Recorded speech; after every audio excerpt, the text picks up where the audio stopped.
بےکس کے لیے اچھے جذبات رکھتا ہے، فرمایا جلدی لاؤ۔ کچھ مفسرین اور طرف بھی گئے ہیں، لیکن جمہور نے لکھا ہے کہ وہ حضرت شعیب علیہ السلام تھے۔ حضرت شعیب نے گھر بلایا، اپنی ایک بیٹی کو بھیجا، فرمایا بیٹے بلا کے لاؤ۔ وہ جب گھر آئے تو آپ فرمانے لگے آپ میرے ساتھ اجرت طے کر لیں، 8 سال یا 10 سال آپ میری بکریوں کو چرائیں، میرے گھر میں رہیں۔ اور پھر فوراً ہی فرمانے لگے اگر آپ ہمارے گھر میں رہیں گے، دیکھ بھال کریں گے، تو میں اپنی ایک بیٹی کا نکاح بھی آپ کے ساتھ کر دوں گا۔ تو 8 سے 10 سال حضرت موسیٰ نے وہاں قیام فرمایا۔ اور پھر جب آپ کا نکاح ہو گیا تو آپ اپنی بیوی کو لے کے مصر کی جانب جا رہے تھے، تو رستے میں ٹھنڈ زیادہ ہو گئی، تو اپنی زوجہ سے کہنے لگے وہاں آگ جل رہی ہے، میں تیرے لیے آگ لے کے آتا ہوں تاکہ تو تاپ سکے، گرمی حاصل کر سکے۔ وہاں گئے تو درخت سے آواز آئی، موسیٰ میں تیرا رب ہوں۔ درخت سے آواز آئی، موسیٰ میں تیرا رب ہوں۔ اور حضرت موسیٰ کلیم اللہ کو وہاں وحی آنی شروع ہوئی، وہاں وہی اللہ تعالیٰ نے انہیں وہ عصا عطا فرمایا جو پھر بعد میں اژدہا بنتا تھا۔ رب کریم نے وہیں حضرت موسیٰ کلیم کو وہیں ید بیضا عطا فرمایا۔ اپنا ہاتھ گریبان میں ڈال کے نکالتے تھے تو چاند اور سورج کی طرح روشنی دیا کرتا تھا۔ ید بیضا لیے بیٹھے ہیں اپنی۔ میں کبھی کبھی کہا کرتا ہوں کہ مولا کے دینے کے انداز بڑے انوکھے ہیں۔ بھائی یوسف کو کنویں میں پھینکتے ہیں تو اللہ مصر کا حکمران بنا دیتا۔ تو پھر حضرت موسیٰ وہاں سے واپس آئے اور آ کر کے آپ نے دوبارہ وہ سارا نظام زندگی شروع فرمایا۔ موسیٰ علیہ السلام نے ان کو دعوت حق دی اور کہا کہ میں تمہارے پاس واضح نشانیاں لایا ہوں، بنی اسرائیل کو میرے ساتھ بھیج دو۔ فرعون نے معجزات پیش کرنے کے لیے کہا تو حضرت موسیٰ علیہ السلام نے اپنا عصا زمین پہ ڈالا، اپنا عصا، اپنی چھڑی، اپنا ڈنڈا زمین پہ ڈالا تو وہ ایک واضح اژدہا بن گیا۔ پھر حضرت سیدنا موسیٰ علیہ السلام نے اپنا ہاتھ گریبان سے نکالا تو وہ دیکھنے والوں کے لیے روشن ہو گیا، ہاتھ کے اندر نور پیدا ہو گیا۔ ید بیضا لیے بیٹھے ہیں اپنی آستینوں میں۔ فرعون کے سرداروں نے حق کو قبول کرنے کی بجائے اسے جادو قرار دے دیا اور کہا کہ یہ تمہیں اپنے ملک سے نکالنا چاہتا ہے۔ انہوں نے کہا اس معاملے کو ذرا ڈھیل دو اور جادوگروں کو جمع کرو۔ جادوگر آئے، انہوں نے فرعون سے کہا کہ ہم حضرت موسیٰ کے مقابلے میں جادو تو دکھائیں گے معاذ اللہ، لیکن اگر ہم غالب آ گئے تو پھر ہمارا انعام کیا ہوگا؟ سودا پہلے طے کر رہے ہیں، کیا انعام ملے گا؟ اس نے کہا کہ اگر تم غالب آ گئے تو میں تمہیں اپنا قریبی بنا لوں گا۔ بادشاہوں کا قریبی ہونا بھی تو بڑی بات ہے نا، لوگ بڑے پاپڑ بیلتے ہیں قریبی ہونے کے لیے، اور یہ جو قریبی ہوتے ہیں نا، بالخصوص جو بادشاہوں کے قریبی ہوتے ہیں، بادشاہوں کی تباہی کا سبب بھی یہی لوگ ہی بنتے ہیں۔ یہ ان کو روز خبر دیتے ہیں کہ سب اچھا ہے، سب اچھا ہے، اور دنیا کے زیادہ تر حکمران انہی لوگوں کی وجہ سے تباہ ہوتے ہیں، کیونکہ ان کا خود عوام سے رابطہ نہیں رہتا۔ اگر وہ خود عوام کے ساتھ ڈائریکٹ رابطہ کریں تو شاید انہیں اچھی اور صاف ستھری چیزیں سمجھنے کو مل جائیں۔ خیر، جادوگروں نے جب کہا ہمیں کیا دوگے تو اس نے کہا تمہیں قریبی بنا لوں گا۔ جادوگروں نے موسیٰ علیہ السلام سے کہا کہ آپ پہل کریں گے یا ہم پہل کریں؟ تو موسیٰ علیہ السلام نے کہا تم پہل کرو۔ جب جادوگروں نے اپنی رسیاں زمین پہ ڈالیں تو لوگوں کی نگاہوں کو سحر زدہ کر دیا، جادو کر دیا اور انہیں ڈروا دیا۔ انہوں نے کہا یہ تو بڑا جادو لے آئے۔ تو اللہ تعالیٰ نے حضرت موسیٰ علیہ السلام کو حکم دیا کہ آپ بھی اپنا عصا زمین پہ ڈالیں۔ ان کی رسیاں سانپ بن گئی تھی نا، دراصل وہ سانپ بنی نہیں تھی، لوگوں کی آنکھوں پر جادو ہو گیا تھا، انہیں سانپ نظر آ رہا تھا۔ فرمایا آپ بھی اپنا عصا زمین پہ ڈالیں۔ وہ عصا سانپ بنا اور جادوگروں کی ساری چیزوں کو نگل ہی گیا۔ ان کی بہت ساری رسیاں سانپ بنی تھی، ان کا ایک ہی عصا سانپ بنا اور سب کو نگل گیا۔ اس طرح کے معجزے کی حقانیت اور جادوگروں کا بطلان ثابت ہوا اور فرعونی رسوا ہو گئے۔ جادوگر سجدے میں گر گئے اور اللہ پر ایمان لے آئے۔ فرعون نے انہیں دھمکی دی کہ تم میری اجازت کے بغیر ایمان لے آئے ہو، میں تمہارے ہاتھ اور پاؤں مخالف سمت سے کاٹ دوں گا، یعنی الٹا ہاتھ کاٹ دوں گا، سیدھا پیر کاٹ دوں گا، میری بغیر اجازت ایمان لے آئے ہو، اور تمہیں سولی پہ بھی چڑھوا دوں گا۔ انہوں نے کہا کہ ایمان لانے کی پاداش میں تم ہمیں سزا دینا چاہتے ہو؟ پھر انہوں نے اللہ تعالیٰ سے صبر اور استقامت کی دعا کی۔ اس کے بعد فرعون نے بنی اسرائیل کے بیٹوں کو قتل کرنے کی اور بیٹیوں کو زندہ چھوڑنے کا حکم دے دیا۔ موسیٰ علیہ السلام نے قوم کو صبر کی تلقین کی اور کہا کہ نیک انجام اہل تقوی کے لیے۔ یہاں ایک لطیف بات ہمارے صوفیاء نے بھی لکھی ہے۔ صوفیاء کہتے ہیں کہ فرعون نے کلمہ نہیں پڑھا اور جادوگر کلمہ پڑھ گئے۔ وہ کس طرح کلمہ پڑھ گئے؟ تو کہنے لگے دراصل انہوں نے آتے ہی حضرت موسیٰ کا ادب بڑا کیا تھا۔ جادوگر حضرت موسیٰ کے مقابلے میں آ کے بھی ان سے کہتے ہیں کہ رسیاں آپ پہلے ڈالیں گے کہ ہم ڈالیں، آپ اصحاب پہلے رکھیں گے کہ ہم رکھیں؟ تو اتنا سا ادب کیا تو رب کریم نے فرمایا جو نبی کا ادب کرے وہ بے ایمان نہیں رہ سکتا، جو نبی کا ادب کرے وہ بے ایمان نہیں رہ سکتا، اور جو نبی کی بے ادبی کرے وہ ایماندار نہیں رہ سکتا۔ ختم ہو گئی بات۔ یہاں ہمارے صوفیاء نے یہ بات لکھی ہے کہ چونکہ انہوں نے آتے ہی کہا تھا کہ آپ پہلے ڈالیں گے یا ہم پہلے ڈالیں، تو حضرت موسیٰ سے انہوں نے پوچھ لیا، نبی کے پوچھے بغیر پہل نہیں کی، تو اللہ نے انہیں ایمان کی دولت عطا کر دی۔ اللہ تعالیٰ نے فرعونیوں پر قحط سالی کا عذاب نازل کیا۔ فرعونیوں کا طریقہ یہ تھا کہ اچھائی کو اپنا کمال گردانتے تھے، کہتے تھے یہ ہماری طرف سے، اور برائی کو معاذ اللہ بدشگونی کے طور پر موسیٰ علیہ السلام کی طرف منسوب کرتے تھے، کہتے تھے معاذ اللہ آپ کی وجہ سے یہ سارا کچھ ہو رہا ہے۔ ہوتے نا نہیں کہتے ہیں جب سے میں وہاں گیا ہوں تب سے، ہمارے بزرگ ایک لطیفہ بھی سنایا کرتے تھے کہ کسی زمیندار نے نماز پڑھنی شروع کی تھی تو اس کے جانور مرنے شروع ہو گئے۔ اب لوگ سمجھتے ہیں کہ معاذ اللہ شاید یہ کسی بزرگ کے سبب سے ایسا ہے، حالانکہ یہ تو اللہ کی طرف سے آزمائش ہوتی ہے، اس کی حکمتیں ہوتی ہیں۔ اللہ تبارک و تعالیٰ نے ان پر عذاب کیا نازل کیا؟ آیت نمبر 130 اور 143 کا بھی آپ سورہ اعراف کی پڑھیں تو اللہ تعالیٰ نے ان پر ٹڈیوں کا، جموں کا، مینڈکوں کا اور خون کا عذاب نازل کیا۔ یہ کس قسم کا عذاب ہے؟ جمعے پڑ گئے، ٹڈیاں آ گئیں، یہ اللہ نے عذاب نازل کیا۔ جب وہ عذاب میں مبتلا ہوئے تو موسیٰ علیہ السلام سے کہا کہ آپ اللہ سے دعا کریں کہ ہم سے یہ عذاب ٹل جائے، اگر ایسا ہوا تو ہم ایمان لے آئیں گے، بنی اسرائیل کو بھی آزاد کر دیں گے۔ لیکن موسیٰ علیہ السلام کی دعا کے نتیجے میں جب عذاب ٹل جانے کے بعد فرعونی پھر اپنے وعدے سے پھر گئے۔ بنو قریظہ والوں نے بھی کئی دفعہ حضور سے وعدے کیے پر اپنے وعدوں پر قائم۔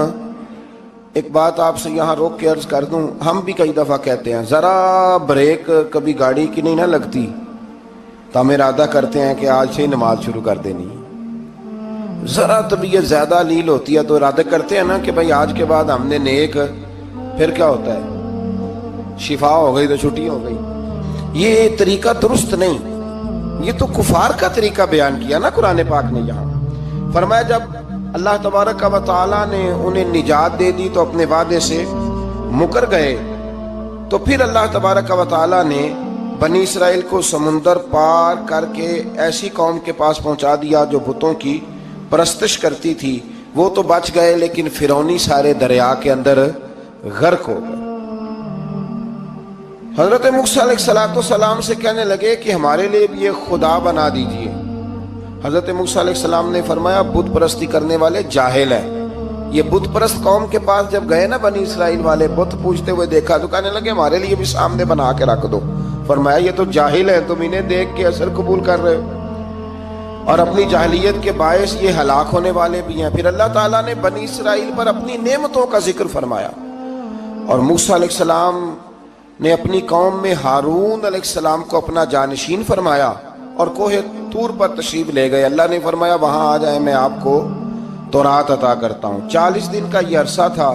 موسیٰ علیہ السلام نے وہاں پہ جا کے، وہ سارا واقعہ بھی انہی آیات میں ہے کہ حضرت موسیٰ نے عرض کیا تھا کہ رب ارنی، یا اللہ میں تجھے دیکھنا چاہتا ہوں، تو فرمایا لن ترانی، تو نہیں دیکھ سکتا۔ وہ بھی یہاں اللہ نے ذکر فرمایا۔ پھر اللہ تعالیٰ نے اپنی ایک تجلی جب کوہ طور پہ ڈالی تو حضرت موسیٰ علیہ السلام تاب نہ لا سکے اور بے ہوش ہو گئے، اور پہاڑ بھی ریزہ ریزہ ہو گیا۔ اس کا ذکر بھی اللہ نے انہی آیات میں فرمایا۔ آیت نمبر 144 سے 155 تک حضرت موسیٰ علیہ السلام کو رسالت عطا کرنے، کلیم اللہ کا منصب عطا کرنے، تورات عطا کرنے کا ذکر ہے۔ آگے چل کے بتایا کہ جو متکبر لوگ ہیں نا وہ آیات الہیہ سے منہ پھیرتے ہیں، اور جو لوگ اللہ کی آیات اور قیامت کو جھٹلاتے ہیں ان کے اعمال باطل ہیں۔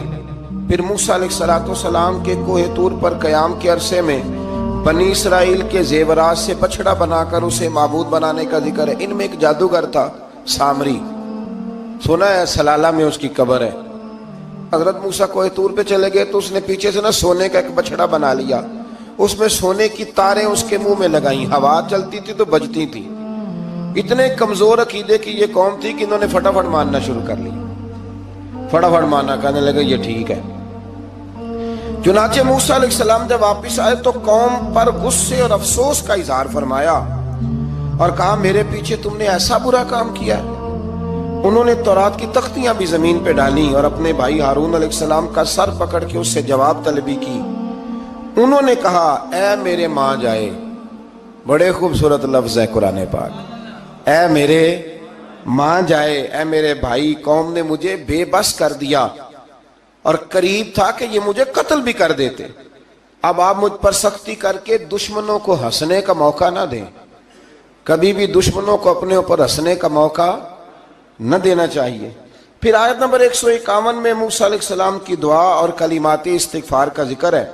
آگے چل کے بتایا کہ غصہ ٹھنڈا ہونے پر موسیٰ علیہ السلام نے تورات کی تختیوں کو اٹھایا جن کی تحریر میں اللہ سے ڈرنے والوں کے لیے ہدایت اور رحمت کی بشارت تھی۔ آیت نمبر 156 سے لے کر 158 تک میں موسیٰ علیہ السلام کی دعا کا ذکر ہے، جس میں انہوں نے اپنی قوم کے لیے اللہ تعالیٰ سے دنیا اور آخرت کی بھلائی مانگی۔ اللہ تعالیٰ نے فرمایا یہ کامل نعمت میں ان لوگوں کو عطا کروں گا جو ایمان کے ساتھ تقوی بھی اختیار کریں گے، یہ انہیں ملے گی نعمت، اور پھر وہ زکوٰۃ دیں گے اور اس عظیم رسول یعنی نبی کریم صلی اللہ تعالی علیہ وآلہ وسلم کی وہ پیروی کریں گے۔